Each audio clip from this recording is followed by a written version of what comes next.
జూబ్లీహిల్స్ ఉప ఎన్నికల్లో కాంగ్రెస్ పార్టీ ఘన విజయం సాధించింది. సెంటిమెంటా డెవలప్మెంటా అంటే ప్రజలు డెవలప్మెంట్కే పట్టం కట్టడం జరిగింది. మనతో మాట్లాడానికి డిప్యూటీ సీఎం బట్టి విక్రమార్క ఉన్నారు. మొత్తం మీద ప్రచారం హోరాహోరీగా కొనసాగింది. ఓవైపు బీఆర్ఎస్ సెంటిమెంట్ అస్త్రంగా వెళ్తే మీరేమో డెవలప్మెంట్ అభివృద్ధి ధ్యేయంగా వెళ్ళారు. 25,000 భారీ మెజార్టీతో కూడా గెలిపింది. ఏం చెప్తారు?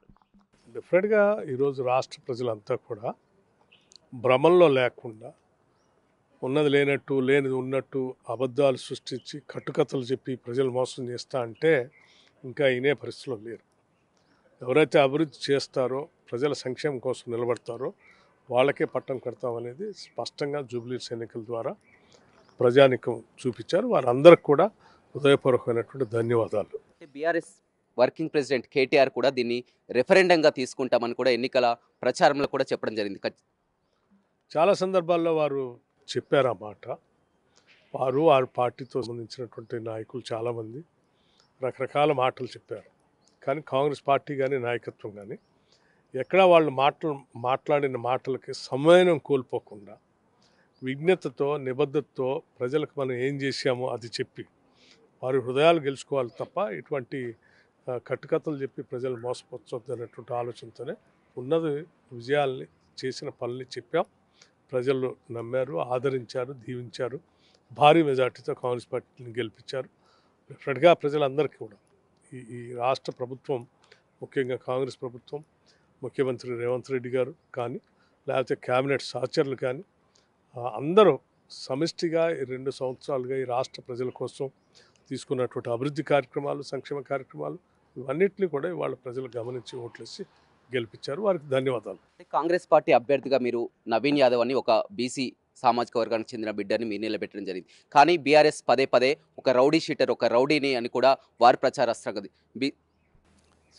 అదే అంటున్నాను. తప్పుడు ప్రచారం చేస్తూ రకరకాల ప్రయోగాలన్నీ చేయాల్సినవి చేశారు. వాళ్ళు కావాల్సిన అభియోగాలన్నీ కూడా లేని అన్ని అభియోగాలుగా మార్చి ఒక కట్టుకథలు అల్లి రకరకాల విష ప్రచారం చేయడం కోసం ప్రయత్నం చేశారు. కానీ జూబ్లీహిల్స్ ప్రజలు విఘ్నులు అర్థం చేసుకున్నారు, వాస్తవాలు ఏంటో పూర్తిగా గమనించారు. అందుకే భారీ మెజార్టీతో, మీకు తెలియదు కాదు, 2014 నుంచి జూబ్లీహిల్స్ సీట్ అసలు కాంగ్రెస్ పార్టీది కాదు, ఎప్పుడు కూడా అపోజిషన్ చేతిలో ఉన్నటువంటి సీటు ఈరోజు ఇంత భారీ మెజార్టీతో కాంగ్రెస్ పార్టీని గెలిపించారంటే కాంగ్రెస్ ప్రభుత్వం చేస్తున్నటువంటి కార్యక్రమాలు, సంక్షేమ అభివృద్ధి కార్యక్రమాలు అన్నింటినీ ప్రజలు ఇవాళ గమనిస్తున్నారు కాబట్టి మంచి మెజార్టీతో ఆశీర్వదించి పంపించారు. జూబ్లీహిల్స్ డెవలప్ కావాలంటే అది బీఆర్ఎస్ తోటే సాధ్యం. గత 10 ఏళ్లలో కూడా హైదరాబాద్ డెవలప్ చేసింది కూడా కేసీఆర్, కేటీఆర్. అదేవిధంగా గతంలో కాంగ్రెస్లో ఎలాంటి అభివృద్ధి కూడా కాలేదని కూడా వారు పదే పదే సవాల్ కూడా చెప్పినట్టు. ఈ విషయానికి సంబంధించి గత 10 ఏళ్లుగా నేను అసెంబ్లీలో మాట్లాడాం, బయట కూడా మాట్లాడాం, ఇప్పుడు కూడా చెప్తున్నాను. ఈ నగరానికి ఎవరైనా ఏమైనా చేశారంటే అది ఆనాటి కాంగ్రెస్ ప్రభుత్వాలు చేశాయి, తిరిగి మళ్ళీ ఇప్పుడు మేమే చేస్తాం. దానికి ఎక్కువ విషయం ఆలోచన చేయండి. ఈ నగరంలో ఉన్నటువంటి హైటెక్ సిటీ కానీ, హైటెక్ సిటీ చుట్టూ నిర్మాణాలు కానీ, సాఫ్ట్వేర్ ఇండస్ట్రీ డెవలప్మెంట్ కానీ అంతా కూడా కాంగ్రెస్ పార్టీ ద్వారానే వచ్చింది, ప్రభుత్వాల ద్వారా. ఔటర్ రింగ్ రోడ్ కానీ కాంగ్రెస్ ప్రభుత్వం ద్వారానే వచ్చింది. ఇంటర్నేషనల్ ఎయిర్పోర్ట్ కాంగ్రెస్ ప్రభుత్వాల ద్వారా. ఈ నగర అభివృద్ధికి దోహదపడిన అనేక ప్రభుత్వ రంగ సంస్థలు, ఈసీఎల్ కావచ్చు, బిహెచ్ఎల్ కావచ్చు, బీడీఎల్ కావచ్చు, డిఆర్డిఓ కావచ్చు, ఇటువంటి అత్యధికంగా ఈ హైదరాబాద్ నగరం ఆనాటి ప్రభుత్వాలు పెట్టించి ఇక్కడ ఉద్యోగ అవకాశాలు కల్పించారు. ఇక్కడ కావాల్సిన ఇన్ఫ్రాస్ట్రక్చర్ పెట్టించారు, ఇక్కడ కావాల్సిన యూనివర్సిటీస్ పెట్టించారు, ఇక్కడ కావాల్సిన విద్యా వ్యవస్థలను ఏర్పాటు చేశారు. హైదరాబాద్ సెంట్రల్ యూనివర్సిటీ కావచ్చు, IIIT కావచ్చు, ఐఐటి కావచ్చు, లేకపోతే ఇంజనీరింగ్ కాలేజ్ కావచ్చు, జేఎన్టీయూ కావచ్చు, ఇవన్నీ ఆనాటి కాంగ్రెస్ ప్రభుత్వాలు పెట్టించినాయి తప్ప టీఆర్ఎస్ వచ్చిన తర్వాత ఏం చేయాలి. చివరికి హైదరాబాద్కి మంచినీటిని అందించేటువంటి నీళ్లు కూడా కృష్ణానది నుంచి తెచ్చినా కాంగ్రెస్ ప్రభుత్వాలు తెచ్చింది, మంజీరా నుంచి తెచ్చినా కాంగ్రెస్ ప్రభుత్వాల నుంచి, గోదావరి శ్రీపాద ఎల్లంపల్లి నుంచి తెచ్చినా కాంగ్రెస్ ప్రభుత్వాలు తెచ్చింది. ఇవాళ ఎలక్ట్రిసిటీ కరెంట్ ఇచ్చినా కాంగ్రెస్ పార్టీ ఇచ్చింది, మంచినీళ్ళు కాంగ్రెస్ పార్టీ ఇచ్చింది. హౌసింగ్ బోర్డు ద్వారా అనేక మంది మధ్య క్లాస్ ఎల్ఐజీ, హెచ్ఐజీ, ఎంఐజీ అని అనేక హౌసింగ్ బోర్డు కాలనీస్ కట్టించి ప్రజలు ఉండటానికి నివాసాలను ఏర్పాటు చేసింది. ఈ రకంగా చెప్పుకుంటూ పోతే ప్రతి పని కాంగ్రెస్ పార్టీ ద్వారానే సాధ్యం. వాళ్ళు ఈ గవర్నమెంట్ వచ్చిన తర్వాత కూడా హైదరాబాద్ నగరంలో సంవత్సరానికి 10,000 కోట్ల రూపాయలు హైదరాబాద్ నగర అభివృద్ధి కోసం వెచ్చించి ముందుకు పోతున్నాం. వాటి రిజల్ట్స్ అన్నీ స్టార్ట్ అయినాయి ఇప్పుడే.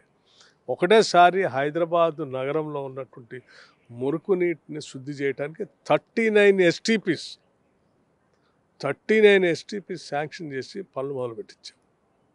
Number of underpass, number of overpass, over bridges ఇవన్నీ కూడా పెద్ద ఎత్తున చేస్తూ ఉంది.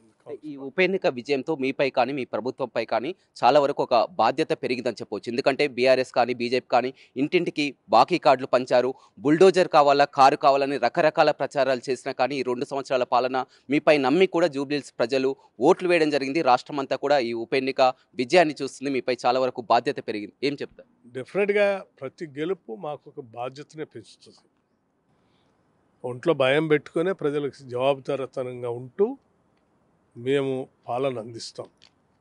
భవిష్యత్తులో కూడా ప్రజలందరూ గమనించారు కూడా, ఒట్టిగా భ్రమలు కల్పించేటువంటి పార్టీకి, అబద్ధాలు ప్రచారం చేసే పార్టీకి ఓటేద్దామా, వాస్తవంగా ప్రజల సంక్షేమం కోసం పనిచేసేటువంటి సంక్షేమ అభివృద్ధి కార్యక్రమాలు మేళవించి అభివృద్ధిని పునాదులుగా చేస్తూ ముందు పోయే పార్టీకి ఓటు వేద్దామనేది హైదరాబాద్లో ఈరోజు జూబ్లీహిల్స్ ప్రజలు విజ్ఞతతో అభివృద్ధి సంక్షేమానికే ఓట్లు వేద్దాం, కానీ ఇక కట్టుకథలకి భ్రమలు కల్పించే పార్టీలు అవసరం లేదని వాళ్ళు చక్కటి తీర్పిచ్చారు. వీళ్ళు ఎన్ని రకాలైన విష ప్రచారం చేసినా ప్రజలు నమ్మలేదు. బీజేపీ కూడా డిపాజిట్ కూడా దక్కదని మీరు ముందు నుంచి కూడా చెప్తున్నటువంటి ఈ డిఫరెంట్గా అసలు ఈ రాష్ట్రంలో మేము చాలా సందర్భంలో ముఖ్యమంత్రి గారు కానీ, కాంగ్రెస్ పార్టీ కానీ, మా పిసిసి ప్రెసిడెంట్ కానీ అన్ని సందర్భాల్లో చెప్పారు. ఇక్కడ కాంగ్రెస్ పార్టీ పోటీ చేస్తుంది, తప్పనిసరిగా గెలుస్తాం, బీజేపీకి అక్కడ ఏం ఉండదని జూబ్లీహిల్స్లో. రైట్, చూడొచ్చు చాలా క్లియర్గా డిప్యూటీ సీఎం బట్టి విక్రమార్క చెప్పినట్టు జూబ్లీహిల్స్ ప్రజలంతా కూడా అభివృద్ధికే పట్టం కట్టారు. ఇచ్చినటువంటి హామీలన్నీ కూడా నెరవేర్చుతాం. మొత్తం కూడా ఈ 2 ఏళ్లలో కూడా పాలన చూస్తుంది. జూబ్లీహిల్స్ ఉప ఎన్నిక విజయం అనేది తమపై ఎంతో, ప్రభుత్వంపై ఎంతో బాధ్యత పెరిగింది. ఆ బాధ్యతకు అనుగుణంగా కూడా ఇచ్చినటువంటి హామీలన్నీ నెరవేర్చుకొని ప్రజల వద్దకు వెళ్తాం, అన్ని విధాల అభివృద్ధి చేస్తామని కూడా డిప్యూటీ సీఎం బట్టి విక్రమార్క చెప్తున్నారు. వీడియోస్ పవన్తో రమేష్, బిగ్ టీవీ, హైదరాబాద్.